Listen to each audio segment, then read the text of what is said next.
So why would I waste my time? That is a really good question. Why would you waste your time? Why would you dedicate a half an hour to making a video response? 4.5 hours to a live stream? And an entire night on Twitter, melting the fuck down. Why would you invest so much time when it's so precious when you have such important things to do? That seems like an inordinate amount of time to invest in something you're clearly not interested in. Really gets the old noggin jogging. Maybe we can try to puzzle this out as we work our way through the video and inform the audience what the fuck this is about. Now, about a week or so back, I was doing what I typically do on Twitter, deal with gay MRA furries that want to shoot people for being tough guys on the internet. Okay, Metokur, this is coming from me. I've been to Afghanistan. I've been bombed on by the Taliban. I've been around landmines. I've had my ass stomped.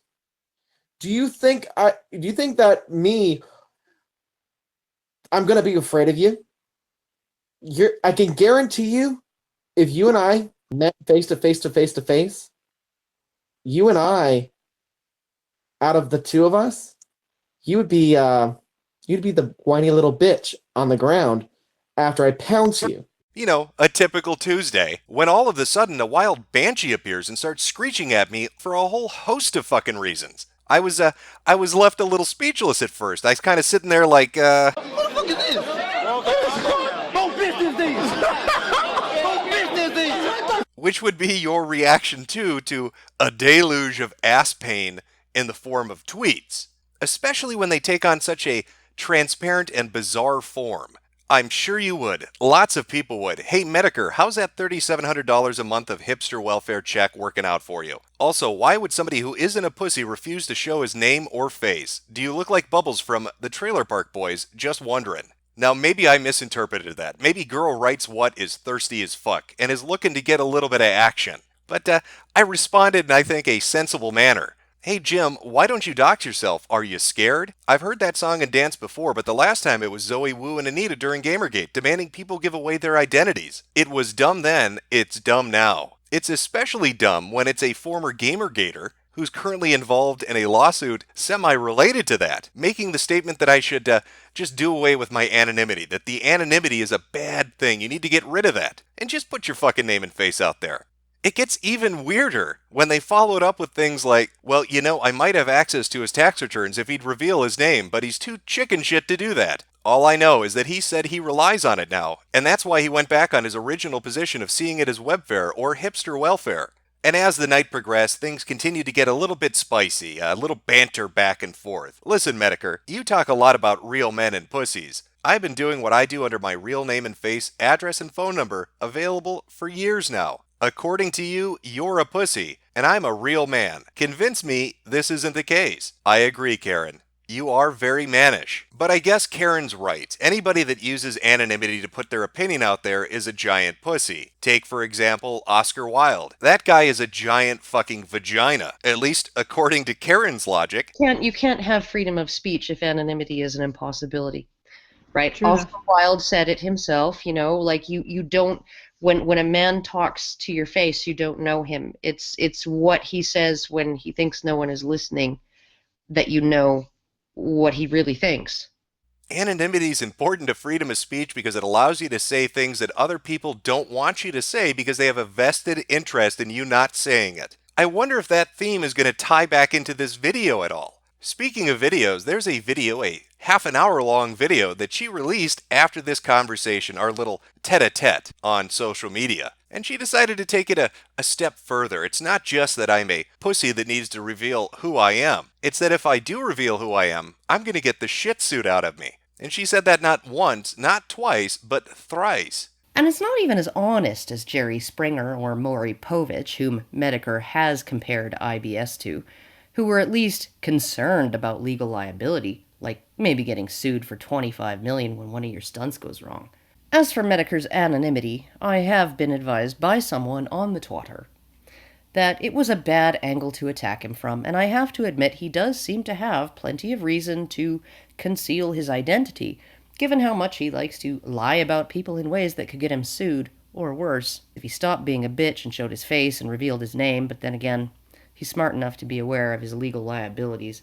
Defamation is a thing even in the free speech utopia that is the United States. Jim, you need to put your name out there or you're a pussy, but if you do it, somebody's going to sue the shit out of you for defamation. Now, why would she bring up lawsuits? It's one thing to say that I should reveal who I am and that I'm a pussy if I don't do it, but why does she suddenly jump to the, if you do reveal who you are, you're going to get sued?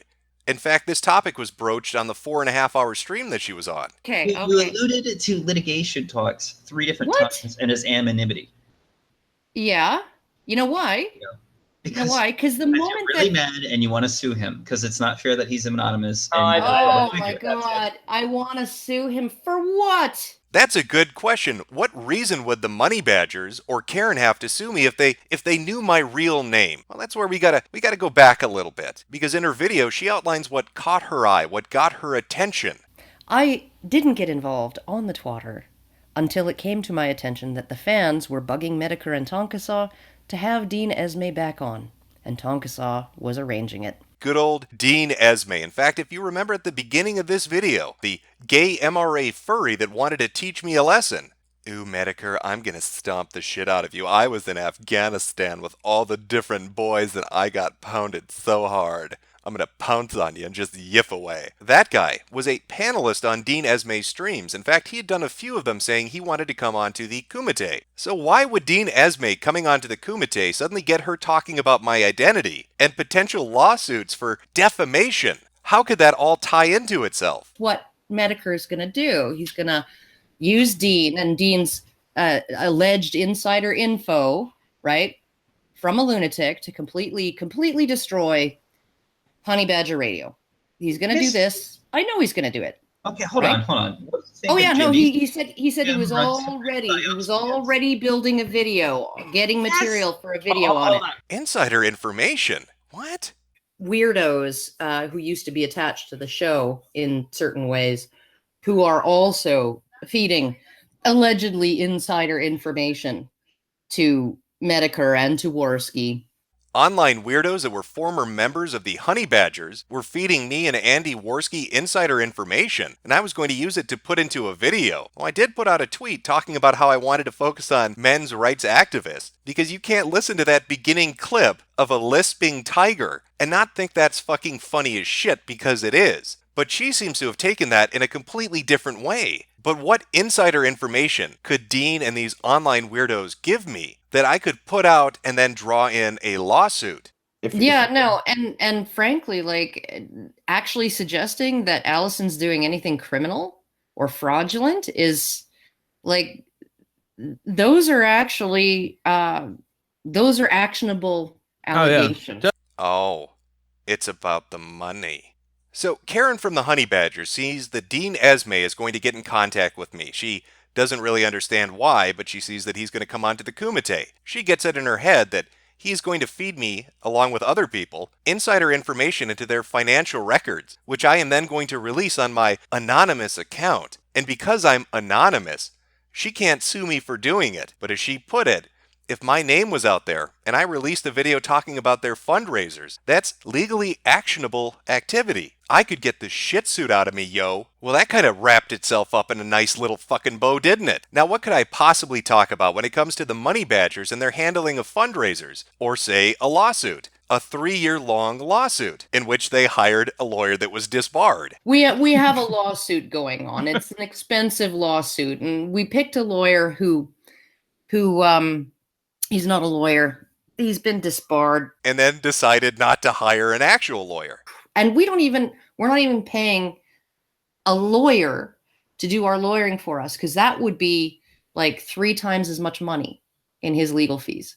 And ran 3 fundraisers for it. In fact, fuck it. How about all the other fundraisers? Hey, buy me a YouTube house. And don't forget to furnish it. What would possibly make people think they're mismanaging money? And why would somebody be so nervous about insider information related to that? I mean, they've got great legal representation. That's why they had to withdraw their lawsuit multiple times and refile it, because they were suing the wrong entity. Even though you could literally go onto the fucking Alberta court's website and they will tell you exactly how to get the name of the person or or business that you want to sue. Hey Karen, maybe he's not doing a great job. Maybe that's why this has taken 3 fucking years. Well, when you take that big picture in and you look at it, comments like this, cry some more. Tell me now how you're scared I'm gonna dox and sue you. Or this, stop making excuses for this piece of shit. If I ever do need his docs, I know how to get them. Thanks to him. And if he ends up needing to be sued because he can't control his behavior, everyone will end up knowing who he is. Boy, things are starting to make a little bit more sense now. I mean, just add all the comments together, all the statements together, and you get a really clear fucking picture of what the actual issue here might be.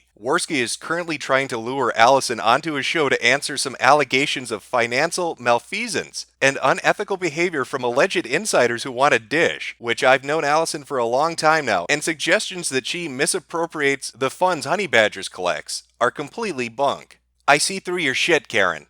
Just so you know. I see through your transparent, glass-like bullshit. But aside from the vague, indirect ways of trying to make threats that if I talk about certain things or talk to certain people, there'll be repercussions, Karen had a few other things to bring up. Some exceptional bullshit. I don't know if you know this, but internet blood sports, that whole format where you invite people on to yell at each other and banter with one another, it's responsible for numerous suicides. You say nobody is that pathetic that they're going to kill themselves over internet blood sports and the fallout that creates, right?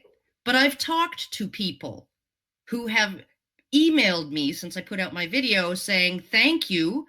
I got so fucking hounded by internet blood sports fans on my social media that I was going to kill myself. I was thinking of killing myself. All those dead bodies. Oh my God. You got People have pestered. emailed me to say that should they kill felt yourself. suicidal. Oh, you need to make a statement. You need to release a statement saying you don't advocate for all these suicides. Oh, yeah, and it's just lulls. Yeah, oh, yeah, until it's not. And, like, have a little bit of fucking responsibility. Take a little bit of responsibility. At least admit Karen. that this is shit that happens. That haven't actually happened. Well, there's no evidence that anybody has, as yet, committed suicide because of internet blood sports. But, Right. okay, but there have been people who have reached out to me and said that they were feeling suicidal because of being targeted by the fanboys. Right. And so, like, yes, it is actually something to be concerned about. In fact, I'm not sure if you're aware of this, but internet blood sports, it's pretty hardcore parkour. You don't find people being bullied into suicide on 4chan What? because We're two exploding vans of danger. Internet hate machine, move over. Nobody gets bullied on 4chan into suicide or thinking about suicide. You know, on the site or off the site. That never happens. That only happens on a YouTube stream with fucking YouTubers. Because YouTubers are more dangerous than 4chan. I have to give the Money Badgers this. They really have convinced me to do a series on the men's rights movement. I mean, how could I fucking not? The reaction I've received from simply interacting with them or bantering back and forth with them has been very telling. And I'm very curious about the personalities and the communities involved in this activist activity. Hell, I haven't even really gone over what got this initially kicked off, which was an autistic man who plays with puppets getting angry at me because I was being mean to a self-confessed pedophile. I'm not even making that up. So consider this the entree for the meal that's to come. I'm going to be doing some thorough background research into the men's rights movement's figures, communities, fundraisers, just everything. Because when I encounter people that tell me I can't do something or I shouldn't do it because something bad's going to happen, I suddenly want to do it even more. Gets me very fucking interested. So you can look forward to some highly entertaining videos to come. Or as Karen would put it, lolling at the lol cows just for the lols.